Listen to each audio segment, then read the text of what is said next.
है unit 3 determination of income and employment, और already इसके अंदर हम लोगों ने बहुत सारे कॉन्सेप्ट्स, जो बेसिक कॉन्सेप्ट्स थे वो कवर अप कर लिए हैं विद न्यूमेरिकल्स। हमने एपीएस, एपीसी, एमपीसी, एमपीएस, ये सारे कॉन्सेप्ट्स हमने क्लियर कर लिए हैं। आज हम स्टार्ट करेंगे एक ऐसा टॉपिक जिसके लिए फिर से मैं यही कहूंगी आपको कि 100% पेपर लीक क्वेश्चन है, यानी कि ये पेपर में आएगा ही आएगा, और अगर आपकी किस्मत अच्छी रही तो 6 नंबर में जरूर आएगा। ठीक है, टॉपिक है हमारे पास डिटर्मिनेशन ऑफ इक्विलिब्रियम लेवल। हमने इस चैप्टर की, इस यूनिट की स्टार्ट ही इससे करी थी, determination of income and employment, जहां हम यही जानना चाहते थे कि एक इकोनॉमी किस पॉइंट पे इक्विलिब्रियम पे होती है। ये इक्विलिब्रियम की कहानी ना तुमने क्लास 11th में भी पढ़ी थी, जहां पर डिमांड और सप्लाई की हेल्प से तुम इक्विलिब्रियम डिसाइड करते थे, बट वहां कहानी सिर्फ इतनी सी थी कि वहां तुम्हें प्राइस का डिटर्मिनेशन करना था, आपको ये जानना था कि प्राइस क्या होगी। बट यहाँ हमारा काम प्राइस से नहीं है, यहां हम जानना चाहते हैं कि वो कौन सा लेवल है जिस पर हमारी इकोनॉमी इक्विलिब्रियम पे होगी, और वो पॉइंट बताएगा the level of income and employment. ठीक है, अब इसको जानने के लिए 2 अप्रोचेस होती हैं, और दोनों में से किसी भी अप्रोच से क्वेश्चन बन सकता है। तो ऐसा नहीं है कि एक ही अप्रोच करके जानी है, करनी दोनों अप्रोचेस है, किसी भी एक अप्रोच से क्वेश्चन आ सकता है। ठीक है, बट हाँ, एक पढ़ लोगे तो दूसरा अपने आप कवर अप हो जाता है। तो 2 अप्रोचेस वो कौन कौन सी है? पहली अप्रोच है आपकी एडी एंड एएस अप्रोच, यानी कि एग्रीगेट डिमांड और एग्रीगेट सप्लाई की हेल्प से हम यहाँ पर इक्विलिब्रियम लेवल को सेट करते हैं। दूसरी हमारे पास जो अप्रोच है वो है सेविंग एंड इन्वेस्टमेंट अप्रोच, यानी कि सेविंग और इन्वेस्टमेंट से भी आप इस बात का अंदाजा लगाएंगे, आप इस बात का पता लगाएंगे कि कौन से पॉइंट पे आपकी इकोनॉमी इक्विलिब्रियम पे है। ठीक है, हमने इस चैप्टर के स्टार्टिंग में कुछ बेसिक चीजें पढ़ी, जैसे कि एग्रीगेट डिमांड 2 सेक्टर मॉडल में किसके बराबर होता है? C प्लस आई, जहां पर C किसको रिप्रेजेंट करता है? कंजप्शन एक्सपेंडिचर को, और I इन्वेस्टमेंट को। अब 2 तरीके की इन्वेस्टमेंट आप लोगों ने पढ़ी थी, इंड्यूस्ड इन्वेस्टमेंट और ऑटोनॉमस इन्वेस्टमेंट। इंड्यूस्ड इन्वेस्टमेंट वो इन्वेस्टमेंट है जो प्राइवेट सेक्टर करता है, और वहीं पे ऑटोनॉमस इन्वेस्टमेंट कौन सी है? जो हमारी गवर्नमेंट करती है। और यहाँ पर जब हम इन्वेस्टमेंट की बात करते हैं तो ये गवर्नमेंट सेक्टर की इन्वेस्टमेंट है, यानी कि ये ऑटोनॉमस है, जो कांस्टेंट रहती है at all the levels of income. ठीक है, उसके बाद हमने पढ़ा कि एग्रीगेट सप्लाई क्या होता है। एग्रीगेट सप्लाई होता है C plus S, which means consumption plus saving. याद आ रहा है? तो ये आपने पढ़ा कि AD होता है C प्लस I और AS होता है C प्लस S। अगर मुझे इक्विलिब्रियम एस्टैब्लिश करना है ना, तो मुझे इन 2 साथियों को एक साथ लेकर आना होगा, यानी कि मुझे एक इक्वेशन प्रूव करनी होगी which is AD is equals to AS, कि जिस पॉइंट पे एग्रीगेट डिमांड एग्रीगेट सप्लाई के बराबर हो जाएगा वो इक्विलिब्रियम लेवल को डिस्क्राइब करेगा। ठीक है, अब अगर मैं इसी इक्वेशन के अंदर इसको थोड़ा और इलैबोरेट करके अगर लिखूं इस तरीके से, तो आपको एक चीज दिख रही है, C और C तो कॉमन है, तो यहां से हमें क्या इक्वेशन मिली? I is equals to S, यानी कि जिस पॉइंट पे इन्वेस्टमेंट सेविंग के बराबर हो जाएगी वो पॉइंट भी क्या कहलाएगा? इक्विलिब्रियम। तो ये चीज आपने न्यूमेरिकली भी इस्तेमाल करी थी कि अगर आपकी इकोनॉमी इक्विलिब्रियम पे है ना, तो वहां पर सेविंग और इन्वेस्टमेंट क्या होते हैं? बराबर होते हैं। लेकिन अगर आपकी इकोनॉमी इक्विलिब्रियम लेवल पे नहीं है तो वहां सेविंग और इन्वेस्टमेंट बराबर नहीं होते। आपको इस बात का भी ध्यान रखना है। ठीक है, अप्रोचेस क्या क्या है समझ आ गई है। अब इसको कैसे करना है ये हम अभी आगे पढ़ते हैं। अब ये जो आप अप्रोचेस पढ़ रहे हो इसकी कुछ अजम्पशन है। हम जब भी कोई लॉ या जब भी कोई अप्रोच, जब भी कोई थ्योरी पढ़ते हैं, हर उस थ्योरी, लॉ और अप्रोच के पीछे ना कुछ अजम्पशन होती है, कुछ चीजें हमें मानकर चलनी होती है कि ऐसा ही होता है। तो वो ऐसा ही होता है, आपको क्या करना होता है? लिखना होता है। ठीक है, तो जब आप इस अप्रोच को लिखेंगे तो आपने उसकी अजम्पशंस भी लिखनी है कि आप क्या क्या चीजें मानकर चल रहे हो। तो पहली बात आपने क्या मानी? आपने कहा कि AD is equal to C plus I होता है। जी नहीं, AD is equal to C plus I plus G plus X minus M होता है। ये बात हमने पहली क्लास में पढ़ ली, लेकिन हमने उसको सिर्फ C प्लस I तक ही क्यों रिस्ट्रिक्ट रखा? क्योंकि हम कौन से सेक्टर में है? सिर्फ 2 सेक्टर में। हम ये मानकर चल रहे हैं कि हम सिर्फ कंजप्शन को और इन्वेस्टमेंट को 2 साइड से ही देख रहे हैं, हाउस होल्ड्स और फर्म्स। तो पहली अजम्पशन यही निकल कर आई कि 2 सेक्टर मॉडल है। दूसरी हमारी जो अजम्पशन है इन्वेस्टमेंट से रिलेटेड, अभी मैंने आपको बताया 2 तरीके की इन्वेस्टमेंट होती है, ऑटोनॉमस और इंड्यूस्ड। हम यहाँ मानकर चल रहे हैं कि हम ऑटोनॉमस इन्वेस्टमेंट के बारे में बात करेंगे जो गवर्नमेंट सेक्टर करती है, जहां पर इन्वेस्टमेंट कैसी रहती है? हमेशा कांस्टेंट रहती है। ठीक है, उसके बाद प्राइस लेवल, हम ये मानकर चल रहे हैं यहाँ पर कि हमारा जो प्राइस लेवल है वो भी चेंज नहीं होता है। और 4th हमारी अजम्पशन है कि यहाँ जो आप इक्विलिब्रियम आउटपुट सेट करोगे वो शॉर्ट रन का होगा। सबसे पहले हम लोग अप्रोच स्टार्ट करते हैं, एक समझ लोगे ना तो दूसरे में दिक्कत नहीं आएगी, बिल्कुल सिमिलर है। तो पहली अप्रोच है हमारी एडी एंड एएस अप्रोच। क्या कहती है ये अप्रोच? इससे पहली बात तो दिया किसने? कीन्स ने, ठीक है। तो कीन्स के अकॉर्डिंग वो कहते हैं the equilibrium level of income in an economy is determined when, कि कहां पर आपकी इकोनॉमी इक्विलिब्रियम में होती है, जहां पर एग्रीगेट डिमांड, जिसको आप C प्लस I से रिप्रेजेंट करते हो, वो इक्वल हो जाता है आपके टोटल आउटपुट, जिसको आप AS से रिप्रेजेंट करते हो। जो बात मैंने अभी आपको थोड़ी देर पहले बहुत ही सरल भाषा में बोली, उन्होंने अपनी लैंग्वेज में, ज्यादा पढ़े लिखे थे, उन्होंने अपनी लैंग्वेज में बोल दी कि जहां पर AD और AS बराबर हो जाएंगे उसी पॉइंट पे आप इक्विलिब्रियम में होंगे, ठीक है। सबसे पहले इसी चीज को एक शेड्यूल से देखते हैं। मैंने यहाँ पर Y से नेशनल इनकम को रिप्रेजेंट किया है, C हमारा कंजप्शन एक्सपेंडिचर है, S हमारी सेविंग है और इन्वेस्टमेंट हमारी कांस्टेंट है जो चेंज नहीं होगी, जो I से रिप्रेजेंट किया। AD क्या होता है? C plus I, C plus I, ये हमें खुद फाइंड आउट करना है। चलिए फाइंड आउट करते हैं। 40 plus 40, 120 plus 40, 200 plus 40, 280 plus 40, 360 plus 40, 440 plus 40 and then 520 plus 40, 560, ठीक है। एडी निकल गया। अब एस यानी कि aggregate supply, C plus S होता है वो, ठीक है। तो 40 माइनस 40, भाई ये तो यहाँ पे डैश आ गया, 120 minus 20, then 200 minus 0, then 280 plus 20, 360 plus 40, 440 plus 60, 520 plus 80। एक तो आप यहां देखो कि ये जो आपकी नेशनल इनकम है वो एस के बराबर है, ये बात तो हमें पता ही है।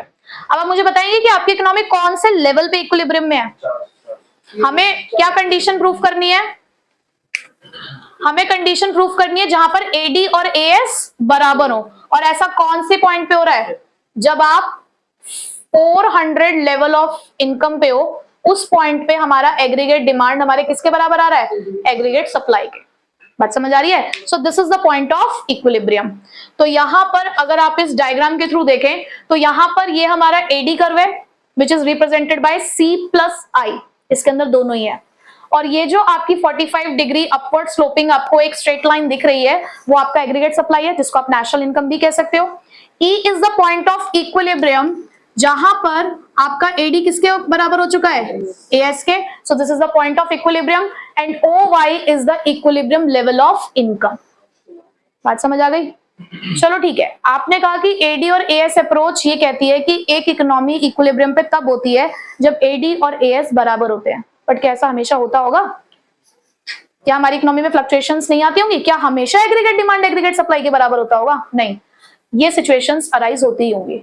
कभी एग्रीगेट डिमांड ज्यादा होती होगी तो कभी एग्रीगेट सप्लाई। तो तब क्या होता है? तब इकोनॉमी कैसे इक्विलिब्रियम में आती है? तो बच्चे इसको रट लेते हैं।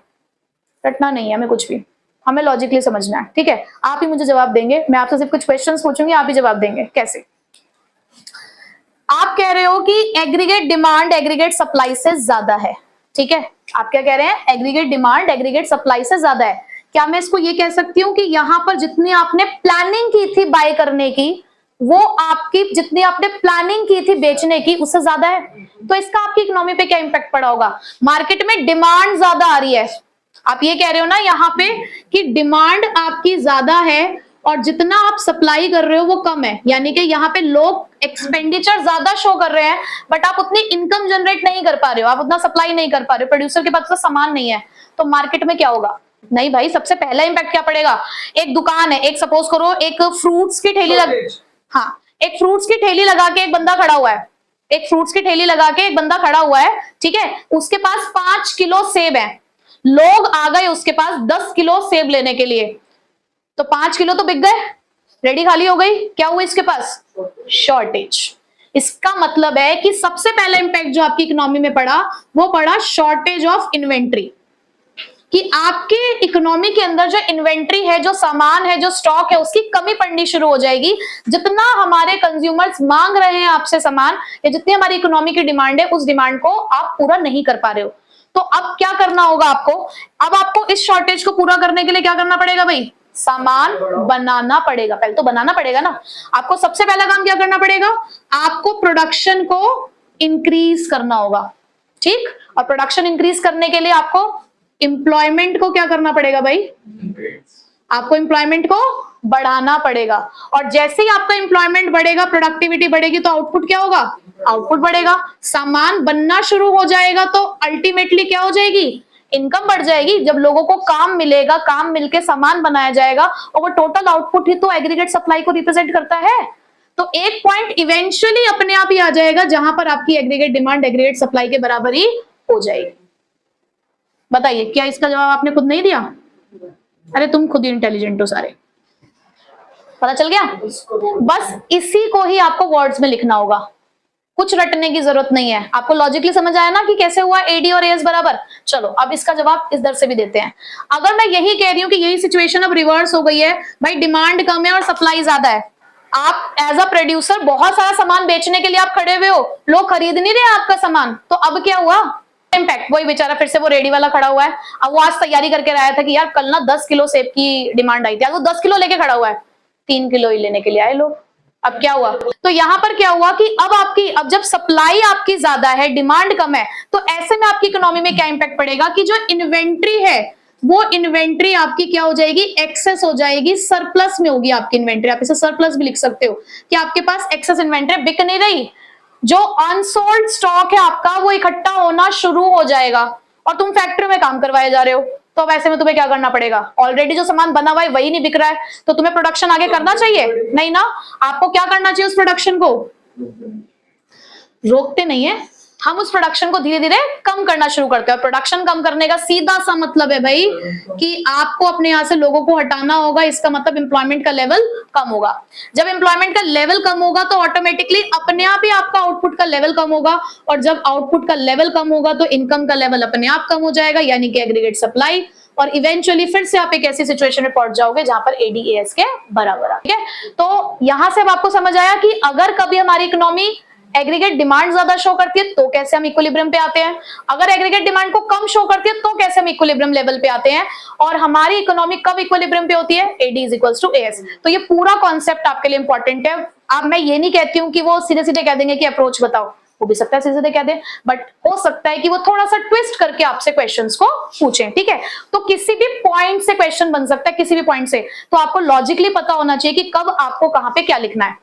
समझ आ गया कॉन्सेप्ट? तो एक अप्रोच तो हमने कर ली कंप्लीट, और इसी अप्रोच के ऊपर बेस्ड है हमारा एक और बहुत इंपॉर्टेंट कॉन्सेप्ट जो हम भी आगे पढ़ेंगे, एक्सेस डिमांड और डेफिशिएंट डिमांड, और एसएनआई अप्रोच भी बिल्कुल ऐसी ही है। ठीक है, तो एडी और एएस अप्रोच के बाद हमारी नेक्स्ट अप्रोच है एस&आई अप्रोच, जिसे हम कहते हैं सेविंग एंड इन्वेस्टमेंट अप्रोच। देखो हमारे पास सेविंग और इन्वेस्टमेंट दो तरीके की होती है, एक्स-एंटी और एक्स-पोस्ट, याद है, प्लान्ड इन्वेस्टमेंट और प्लान्ड सेविंग। तो यहां पर हम एक्चुअल इन्वेस्टमेंट और एक्चुअल सेविंग की बात नहीं करते हैं, किसकी बात करते हैं, प्लान्ड, कि जिस पॉइंट पे प्लान्ड इन्वेस्टमेंट प्लान्ड सेविंग के बराबर हो जाएगा वही पॉइंट ऑफ इक्विलिब्रियम कहलाता है। ठीक है, तो क्या कहती है ये approach, according to this approach the equilibrium level of income is determined at a level where planned saving is equals to the planned investment। ठीक है, यहाँ पर सेविंग और इन्वेस्टमेंट बराबर हो जाएंगे, हम कहेंगे वो पॉइंट ऑफ इक्विलिब्रियम है हमारे लिए। तो यहाँ पे फिर से मैंने आपके लिए सामने एक स्केड्यूल बनाया है जहां पर इनकम है हमारे पास 0 to 600। देखो एक स्केड्यूल तो आपको लर्न करना पड़ेगा, और सब कुछ लर्न करने की जरूरत नहीं है, कोई भी दो चीज आपने लर्न कर ली। अब देखो इनकम को लर्न करना तो आसान नहीं है, 0 से लेकर 600 तक लिखनी है। कंजप्शन लर्न कर लो, ठीक है, कंजप्शन आपने लर्न कर ली। सेविंग आप फिर निकाल सकते हो उससे, कैसे, y माइनस सी, एस निकल जाएगा ना अपने आप। और इन्वेस्टमेंट, जितना आपका 0 लेवल पे कंजप्शन होता है उतनी आपकी इन्वेस्टमेंट होती है, और वो हर लेवल पे कैसी होती है, सेम होती है, क्योंकि कौन सी वाली इन्वेस्टमेंट है, ऑटोनॉमस इन्वेस्टमेंट। ठीक है, तो आपको एक शेड्यूल अपने माइंड में फिट कर लो, क्योंकि उसी से आप सारे के सारे जितने भी आपने यहाँ पे कॉन्सेप्ट्स पढ़े हैं वो सारे आप कर सकते हो। तो इनकम हमारे पास 0 to 600। अब आप कंजप्शन देखो, 0 लेवल पे आपको पता है ऑटोनॉमस कंजप्शन होता है, फिर धीरे धीरे इनकम, जैसे जैसे इनकम बढ़ रही है वैसे वैसे आपका कंजप्शन बढ़ रहा है। ये आपका सेविंग हो गया, ये आपकी इन्वेस्टमेंट हो गई। यहाँ पे मैंने एक रिमार्क का कॉलम भी बनाया। अब स्टार्टिंग में देखो 0 लेवल ऑफ इनकम पे आपकी सेविंग माइनस की 40 है, और इन्वेस्टमेंट कितना है, पॉजिटिव 40। तो आप ये कह सकते हो that saving is less than investment. Saving कम है, इन्वेस्टमेंट ज्यादा है, तो क्या ये इक्विलिब्रियम पॉइंट है, नहीं। सेकंड पे हम बात करें जहां पर 100 है हमारे इनकम का लेवल, वहां पर सेविंग अभी भी नेगेटिव है -20, जबकि इन्वेस्टमेंट अभी भी पॉजिटिव है। तो ये वाला पॉइंट भी क्या कहता है, that saving is less than investment, अभी भी हम इक्विलिब्रियम में नहीं है। सेकंड पॉइंट पे अगर मैं आऊं 200 लेवल ऑफ इनकम, तो सेविंग तो 0 है यहाँ पे और अभी भी इन्वेस्टमेंट 40 की है, तो अभी भी हमारे पास सिचुएशन क्या है, लेस देन की। उसके बाद पॉजिटिव सेविंग्स आनी शुरू तो हुई है, लेकिन अभी भी वो इन्वेस्टमेंट से कम है। ये पॉइंट ऐसा आया जहां पे सेविंग और इन्वेस्टमेंट बराबर हो गए। इसके बाद अगर मैं चलूं तो सेविंग बढ़ती जा रही है अब लगातार और इन्वेस्टमेंट हमारी कम हो गई है। तो अगर मैं आपसे पूछूं कि कौन सी इक्विलिब्रियम लेवल ऑफ इनकम है, तो आप कहां बताएंगे, 400, कि जब हमारी इनकम का लेवल 400 था तो उस पॉइंट पे हमारी सेविंग हमारी इन्वेस्टमेंट के बराबर है। So this is the point of equilibrium. ये स्केड्यूल से क्लियर हो गया। उसके बाद इसी चीज को हम डायग्राम से देखें। आपने पढ़ लिया है कि ये जो हमारी 45 degree positively upward sloped line है AS, ये हमारा इनकम को रिप्रेजेंट करता है। AS को ये आप किससे रिप्रेजेंट करते हो, Y, and Y is always equals to C plus S। उसके बाद ये है आपका aggregate demand curve which starts from Y axis. क्यों, because at 0 level of income autonomous consumption is always there. Minimum level of consumption जो आपको survival के लिए चाहिए वो हमेशा आपके लिए होता है। तो ये AD किसका समेशन है, C प्लस I का, ठीक है। जिस पॉइंट पे इन दोनों ने इंटरसेक्ट किया वहां पर AD और AS क्या हो गए, बराबर हो गए, and this is the point of equilibrium. और जहां पर ये इक्विलिब्रियम में आए वहीं से हमने एक स्ट्रेट लाइन यहाँ पे नीचे ड्रॉ करी, और यहां पर भी आप देखो ये हमारा इन्वेस्टमेंट का कर्व है, पैरेलल टू एक्स एक्सिस होता है क्योंकि सेम रहती है investment her level of income पे। ये आपका सेविंग कर्व है जो नेगेटिव एक्सिस से स्टार्ट होता है। क्यों, क्योंकि 0 लेवल ऑफ इनकम पे आपकी डिससेविंग्स हो रही होती है। फिर उसके बाद जहां ब्रेक इवन पॉइंट आता है, ब्रेक इवन पॉइंट पे सेविंग 0 हो जाती है और उसके बाद से सेविंग आपकी बढ़नी शुरू हो जाती है। और यहाँ पे देखो ये भी इनका एक इक्विलिब्रियम पॉइंट है जहां पर सेविंग और इन्वेस्टमेंट बराबर हो गए। और याद करो जब मैंने स्टार्टिंग में इसके बारे में बताया था तो मैंने ये बताया था कि जहां पर AD और AS बराबर हो जाते हैं उसे इक्विलिब्रियम पॉइंट कहते हैं, और इक्विलिब्रियम पॉइंट पे हमेशा S और I बराबर होते हैं, ठीक है। तो जब आप डायग्राम बनाए तो आप इस चीज का ध्यान रखेंगे कि जहां इनका इक्विलिब्रियम लेवल है वहीं पे S और I इक्वल होने चाहिए। इस बात का ध्यान रखेंगे आप, ये नहीं कि आपने S और I कहीं पे भी इक्वल बना दिए। आप इस बात का ध्यान रखेंगे कि जहां AD is equals to AS है बिल्कुल उसी के डायरेक्शन में ही S is equals to I होना चाहिए। क्लियर हो गई ये बात, ठीक है। ये तो है कि चलो जहां S और I बराबर हो जाते हैं तो इक्विलिब्रियम आता है, बट जब ये बराबर नहीं होंगे तो क्या होगा, मैं कह रही हूं सेविंग ज्यादा है, तो आप इससे ये अंदाजा लगा सकते हो कि आप डिमांड तो कम कर रहे हो, आपकी जो एग्रीगेट डिमांड है वो एग्रीगेट सप्लाई से कम है। याद है पीछे भी कॉन्सेप्ट पढ़ाई है, सेविंग ज्यादा है, इन्वेस्टमेंट कम करने का मतलब क्या है कि आप खर्च कम कर रहे हो, आप पैसा बचा ज्यादा रहे हो, खर्च कम कर रहे हो। बात समझ आ रही है। तो ऐसे में खर्च कम कर रहे हो का मतलब क्या, सीधा सीधा सा मतलब है कि डिमांड कम है। तो आपने जो एक्सप्लेनेशन वहां याद करी ना बिल्कुल सेम यही लिखोगे वहां पे भी। मैं कह रही हूँ डिमांड कम है, डिमांड कम है इसका मतलब क्या है, आपकी जो इन्वेंट्री है वो क्या हो रही होगी, डिमांड कम है, एक्सेस में होगी ना इन्वेंट्री, ज्यादा हो गई आपकी इन्वेंट्री ज्यादा हो जाने की वजह से क्या होगा, आपको प्रोडक्शन कम करना पड़ेगा। प्रोडक्शन कम करने के लिए आपको एम्प्लॉयमेंट कम करना पड़ेगा, और एम्प्लॉयमेंट कम होने का मतलब क्या है, इनकम का कम हो जाना। और सीधी सी बात है अगर इनकम कम होगी तो सेविंग अपने आप ही कम हो जाएगी, और इवेंचुअली आप एक ऐसे पॉइंट पे पहुंच जाओगे जहां पर सेविंग इन्वेस्टमेंट के बराबर आ जाएगी। बिल्कुल यही तो एक्सप्लेनेशन आपने पीछे पढ़ी है, ठीक है। ऐसे ही मैं कह रही हूं कि आपकी सेविंग्स कम है, इन्वेस्टमेंट ज्यादा है, आप पैसा बचा कम रहे हो अपनी इनकम में से, खर्च ज्यादा कर रहे हो, तो खर्चा किसको रिप्रेजेंट करता है, डिमांड को। तो इसका मतलब डिमांड ज्यादा है सप्लाई कम, तो डिमांड ज्यादा है सप्लाई कम का मतलब क्या होगा, आपके पास हो जाएगी शॉर्टेज ऑफ इन्वेंट्री। अब अगर शॉर्टेज ऑफ इन्वेंट्री हो गई तो आपको प्रोडक्शन को बढ़ाना पड़ेगा। प्रोडक्शन को बढ़ाने का मतलब क्या है कि आपको एम्प्लॉयमेंट बढ़ाना है, एम्प्लॉयमेंट बढ़ेगा तो आउटपुट बढ़ेगा, आउटपुट बढ़ेगा मतलब इनकम बढ़ेगी, और इनकम बढ़ेगी तो अपने आप सेविंग भी बढ़नी शुरू हो जाएगी। फिर से आप इवेंचुअली ऐसे पॉइंट पे आ जाओगे जहां पर सेविंग किसके बराबर हो जाएगी, इन्वेस्टमेंट। बात समझ आ गई। तो बस ये दो अप्रोचेस है, बहुत इंपॉर्टेंट है, दोनों में से कोई एक अप्रोच जरूर आएगी और किसी भी तरीके से आ सकती है। मतलब आपको ये टॉपिक पूरा प्रिपेयर करना है, चाहे AD/AS का है चाहे S और I का है, ठीक है।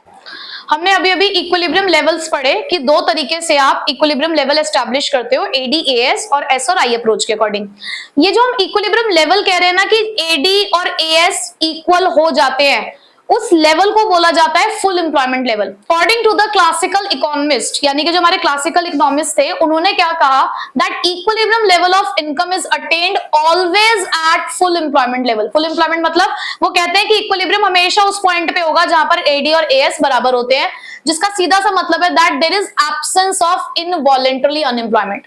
इनवॉलेंटरी मतलब, इनवॉलेंटरी, वॉलेंटरी मतलब होता है हम अपनी इच्छा से, हम अपनी इच्छा से बेरोजगार है, और इनवॉलेंटरी का मतलब क्या होता है, अपनी इच्छा से नहीं है, हमें काम मिल नहीं रहा है। तो हम यहाँ पे कह रहे हैं कि जीरो इनवॉलेंटरी अनएम्प्लॉयमेंट है, यानी कि जितने हमारे रिसोर्सेज हैं वो सारे के सारे फुल्ली एम्प्लॉयड है। बट कैसा रियलिटी में हो सकता है? तो इन क्लासिकल इकोनॉमिस्ट की थ्योरी को कीन्स ने यहाँ पे क्या किया, क्वेश्चन रेज किया। उसने ये कहा कि हमेशा जरूरी नहीं है हमेशा ऐसा हो कि एडी और एएस बराबर हो। अभी तो हमने पढ़ा कि बहुत सारी सिचुएशन में ऐसा भी हो जाता है कि एडी ज्यादा हो जाता है और कभी कभी एएस भी ज्यादा हो सकता है।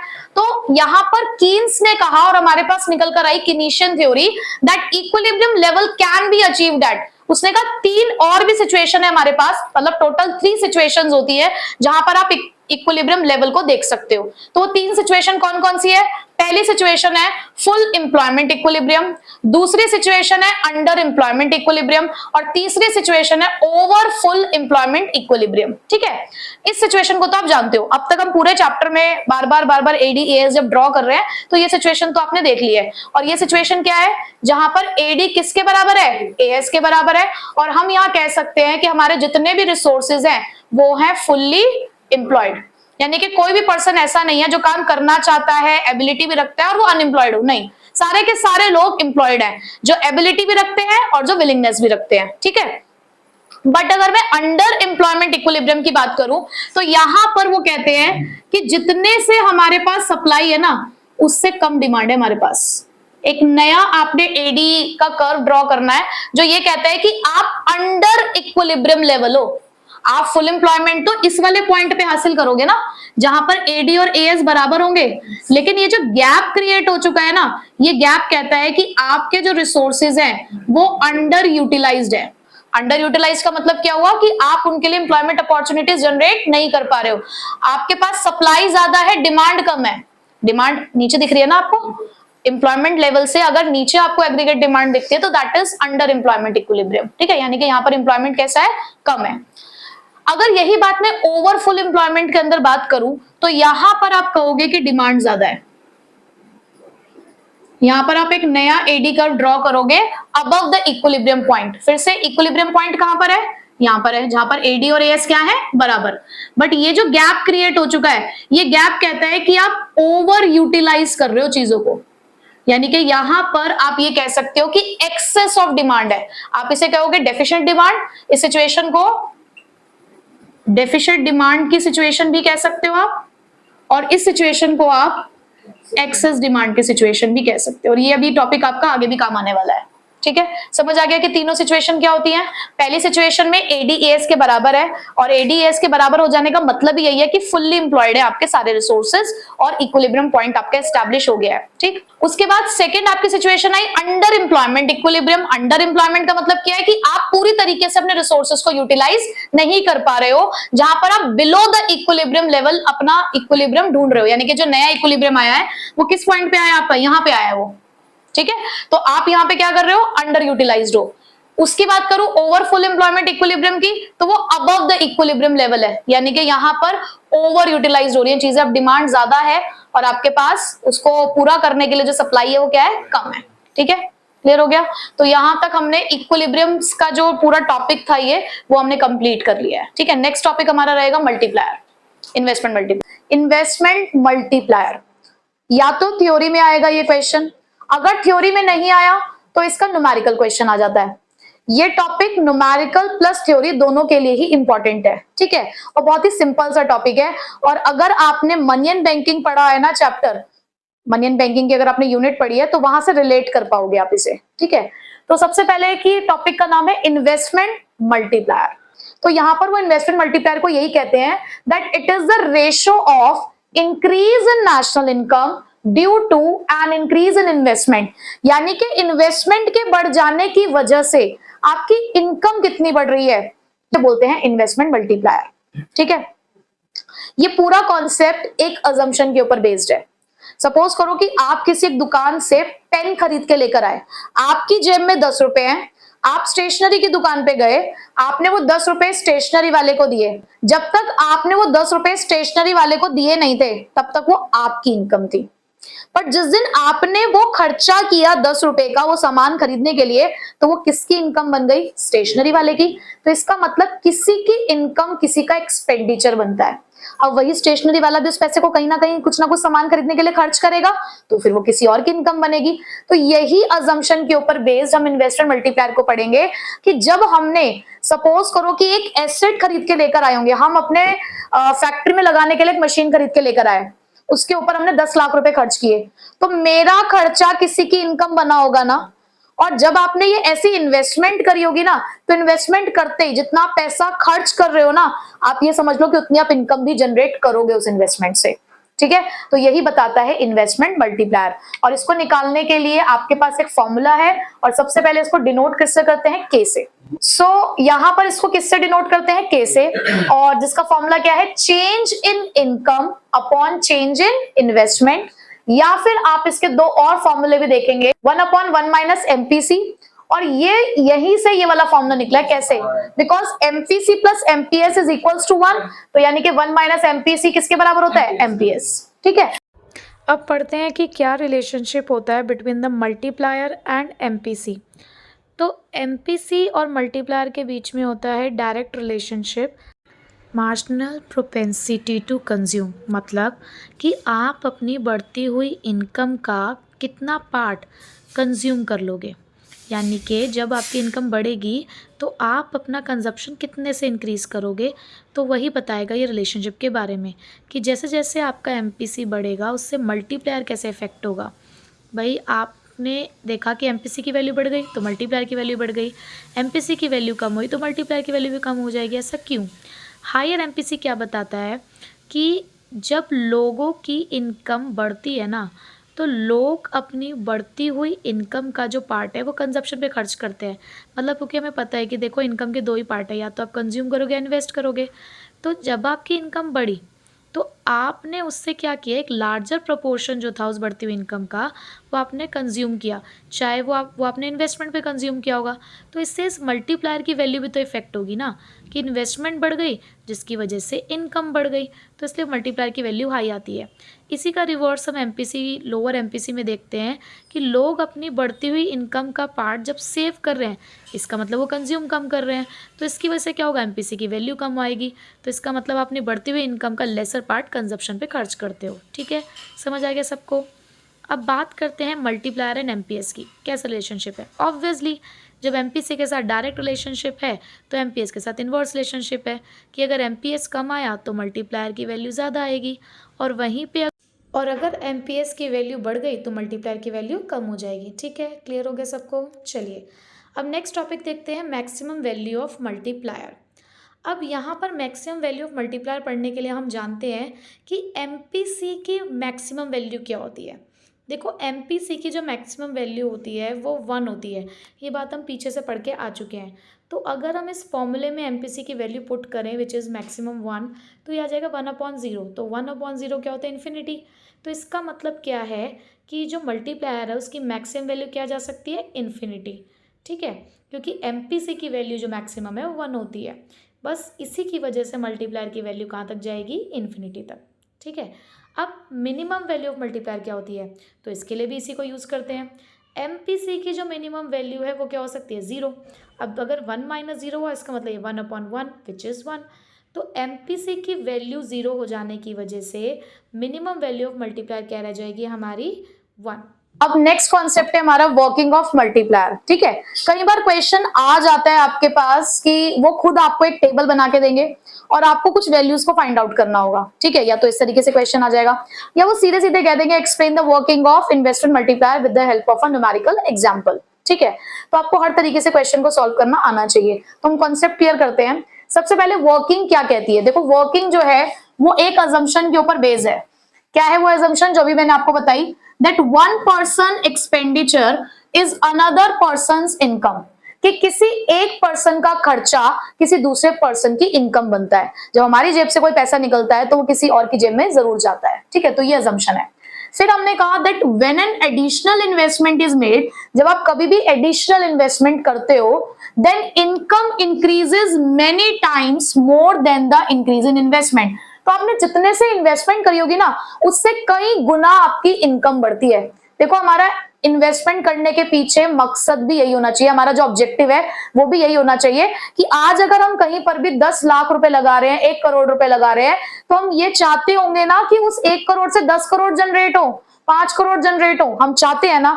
तो यहां पर हम इसी चीज को लेकर चलेंगे कि जब भी हम अपनी इन्वेस्टमेंट को इंक्रीज करते हैं तो उससे इनकम भी बहुत ज्यादा टाइम्स तक इंक्रीज होती है, मैनी टाइम्स इंक्रीज होती है। तो उसके लिए हम एक एग्जांपल लेके चलते हैं। तो हम ये मानकर चल रहे हैं कि हमने एक फ्लाईओवर को कंस्ट्रक्ट करने के लिए 100 करोड़ रुपए खर्च किए हैं, ठीक है, और अपनी बढ़ती हुई इनकम का 0.9% हम कंज्यूम कर लेते हैं कि जब भी हमें इनकम होगी, इन्वेस्टमेंट करिए तो इनकम तो होगी ना, तो जब भी हमें इनकम होगी उस बढ़ती हुई इनकम का 90% हम कंज्यूम करते हैं। तो सेव कितना करते होंगे? 10%, ठीक है। तो हमारे सामने यहाँ पर कुछ वैल्यूज हैं, ये कुछ मैंने राउंड्स रखे हैं। राउंड्स मतलब ये बताएंगे कि कितनी बार आपकी जो इनकम है वो मल्टीप्लाई होगी, ठीक है। मैंने यहाँ पर सबसे पहले इनिशियल इन्वेस्टमेंट करी, अपनी इन्वेस्टमेंट को बढ़ाया है 100 करोड़ से। तो हम ऐसा मानकर चल रहे हैं कि इनकम भी कितने से बढ़ी होगी? 100 से।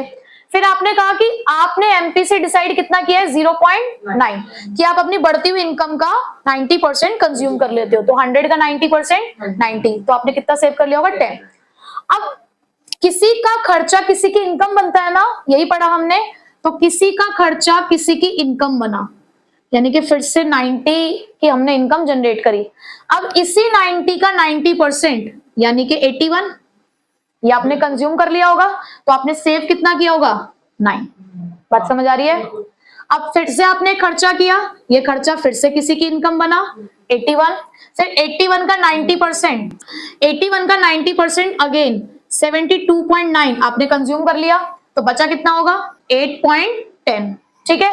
फिर उसके बाद फिर से आपका ये जो कंजप्शन है ये किसी की क्या बना होगा? इनकम बना होगा 72.9, फिर इसका 90% आपने कंज्यूम कर लिया 65.61, तो आपने सेव कितना किया होगा? 1.29। देखो ये ना चलता रहेगा, मैं चाहूं तो कितने भी राउंड्स इसके अंदर क्रिएट कर सकती हूँ, ये चलता रहेगा, बट हमें कहाँ स्टॉप होना है।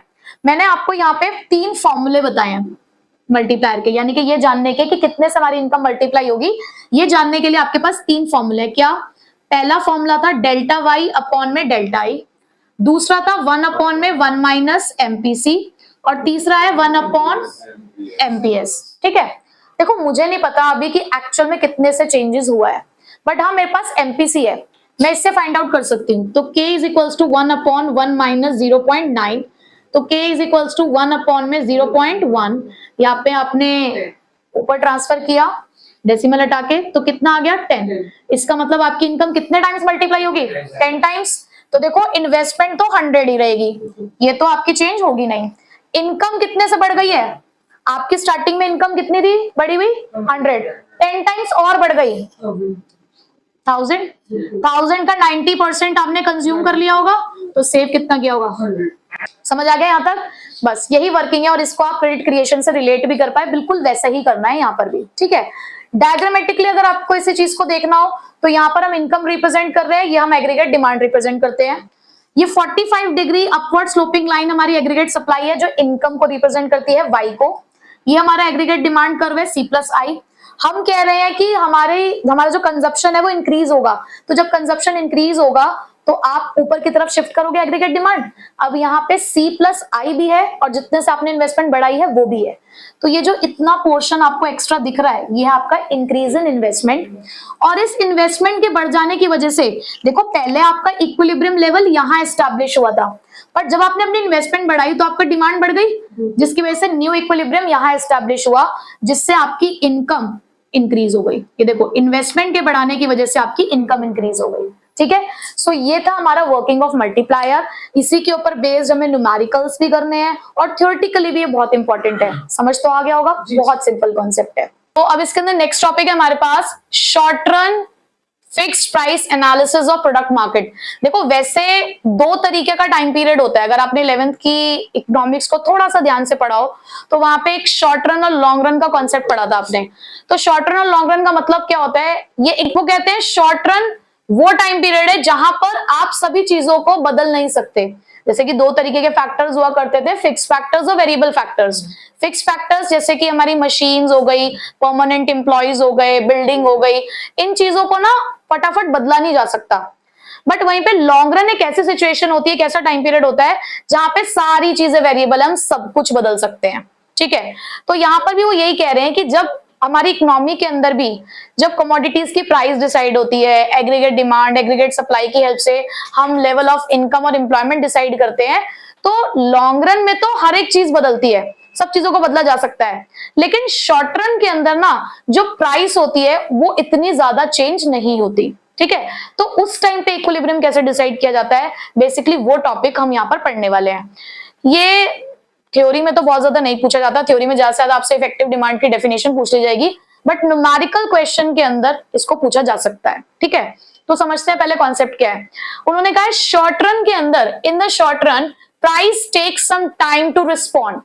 जब हमारे पास थोड़ी कम सिचुएशन, मतलब शॉर्ट रन वाली सिचुएशन है जहां पर आप सब कुछ नहीं बदल सकते, वहां पर प्राइस थोड़ा टाइम लेता है डिमांड और सप्लाई के अकॉर्डिंग एडजस्ट होने में। भाई कभी कभी सप्लाई ज्यादा होती है तो कभी कभी डिमांड ज्यादा होती है, दोनों ही सिचुएशन अराइज हो सकती है। हमने पढ़ा है ना कि कभी कभी एग्रीगेट डिमांड ज्यादा होता है, कभी कभी एग्रीगेट सप्लाई।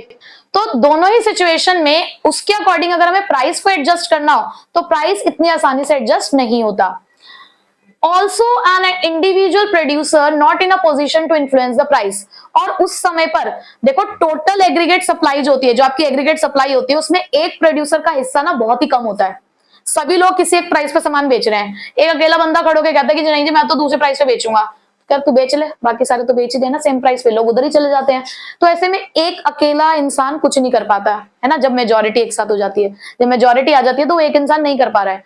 तो यहाँ पर भी उन्होंने ये बात बोली कि इंडिविजुअल फर्म अकेले प्राइस को इन्फ्लुएंस नहीं कर सकती, तो इसी वजह से it is assumed that prices remains constant in the short run. तो इसलिए हमने ये बात मान ही ली कि ऐसा मान लेते हैं कि शॉर्ट रन के अंदर जो प्राइसेस है वो कैसी रहती हैं, कांस्टेंट रहती है, बस वो कब बदलेंगी, लॉन्ग रन में। ठीक है, so in order to derive the aggregate demand under the fixed price of final goods, it has assumed that elasticity of supply is equals to infinity। क्या मतलब है इस लाइन का, कि अगर मुझे एग्रीगेट डिमांड को फाइंड आउट करना है तो हम ये मानकर चल रहे हैं कि जो एग्रीगेट सप्लाई है वो इन्फिनिटी है, यानी कि जो हमारी सप्लाई चेंज होती है ना वो एक इनफाइनाइट लेवल तक जा रही है। यानी कि जो हमारा प्रोड्यूसर है वो हर चीज बेचना चाहता है जो हमारा कंज्यूमर डिमांड कर रहा है, वो हमारा जो प्रोड्यूसर है वो सप्लाई करे जा रहा है, डिमांड जैसे जैसे आ रही है उसके अकॉर्डिंग वो सप्लाई करे जा रहा है और एक इनफाइनाइट लेवल पर जा रहा है वो। ठीक है, बात समझ आ गई यहां तक। नेक्स्ट, उसके बाद so when aggregate supply is assumed to be constant, तो फिर हमने मान लिया कि एग्रीगेट सप्लाई अगर कांस्टेंट है तो इक्विलिब्रियम सिर्फ किसकी वजह से डिसाइड की जा रही है, एग्रीगेट डिमांड, क्योंकि आप यहाँ पे कह रहे हो ना कि इसकी इलास्टिसिटी तो इनफाइनाइट टाइम्स तक जा रही है, तो यहाँ पर हम ये कह रहे हैं कि एग्रीगेट डिमांड ही एक अकेला यहाँ पे पॉइंट बचता है शॉर्ट रन के अंदर जिससे आप अपने इक्विलिब्रियम को एस्टैब्लिश करते हो, और इसी डिमांड को कहते हैं इफेक्टिव डिमांड प्रिंसिपल। ठीक है, तो क्या है effective demand, it refers to the total demand of community, community मतलब पूरी economy, which is met by the corresponding supply, यानी कि उसी के कॉरेस्पॉन्डिंग जो सप्लाई है उसी से ही हम डिमांड को पूरा कर रहे हैं, तो ऐसी डिमांड क्या कहलाती है हमारी, इफेक्टिव डिमांड। ठीक है, तो अब इसी इफेक्टिव डिमांड से निकला है हमारा कौन सा, फिक्स्ड प्राइस मॉडल, जहां पर हम क्या मान के चल रहे हैं कि प्राइसेस कैसी हैं, फिक्स। तो ऐसे में इक्विलिब्रियम आउटपुट कैसे डिसाइड होता है, ये हम सभी जानते हैं चैप्टर के स्टार्टिंग से कि एग्रीगेट डिमांड किसके बराबर होता है, C प्लस आई। अब C किसके बराबर होता है, consumption function, autonomous consumption plus MPC into में नेशनल इनकम। अब अगर मैं इस C की वैल्यू को यहाँ पे पुट कर दूं और इन्वेस्टमेंट को ऑटोनॉमस इन्वेस्टमेंट मान लूं, क्योंकि हम ये मान के चल रहे हैं कि जो इन्वेस्टमेंट है वो लेवल ऑफ इनकम के साथ चेंज नहीं होती है, वो कांस्टेंट रहती है, तो इस I को मैं I डैश लिख सकती हूँ, I बार जैसे आप कहते हो। तो यहाँ पर हमारी एग्रीगेट डिमांड की सिचुएशन क्या हो गई, C की जगह पे मैंने ये पूरी वैल्यू लिख दी, तो C bar plus BY plus I बार, इन दोनों को एक साथ ले आए प्लस BY। अब इन दोनों को आपको रिप्लेस करना है A बार से। Now what is this A बार, यही है मेन, हाँ, autonomous consumption plus autonomous investment एक साथ क्या कहलाते हैं, टोटल ऑटोनॉमस एक्सपेंडिचर, क्योंकि दोनों ही एक्सपेंडिचर के कंपोनेंट्स हैं। इन्वेस्टमेंट का मतलब भी तो खर्चा ही होता है और कंजप्शन का मतलब भी खर्चा होता है। दोनों ही खर्चे के कंपोनेंट्स हैं, तो कंबाइंडली हम इसको क्या बोल रहे हैं, कंबाइन करके टोटल ऑटोनॉमस एक्सपेंडिचर। तो आपने इसको यहाँ पे रिप्लेस किया और यही बनता है आपका इफेक्टिव डिमांड की सिचुएशन। तो कभी भी अगर आपके पास क्वेश्चन आता है न्यूमेरिकली कि इफेक्टिव डिमांड कैसे निकाली जाती है, तो ए बार प्लस बी वाई, जहां पे ए बार क्या है, autonomous consumption plus autonomous investment, ठीक है, बाकी चीजें सेम। क्लियर हो गया? डायग्राम देख लो, सेम ही है। ये हमारी एग्रीगेट सप्लाई, एग्रीगेट डिमांड, ये चेंज हुआ है, आपकी ऑटोनॉमस कंजप्शन और ऑटोनॉमस इन्वेस्टमेंट की वजह से डिमांड बढ़ गई है। तो ये सिचुएशन अराइज हुई जहां पे पहले आप ओवाई इनकम पे थे, तो अब आप ओवाई डैश इनकम पर हो, जिसकी वजह से आपका इक्विलिब्रियम लेवल पहले ई पे था लेकिन अब ई डैश पे है। ठीक है, क्लियर हो गया? बस ये हमारा कॉन्सेप्ट था।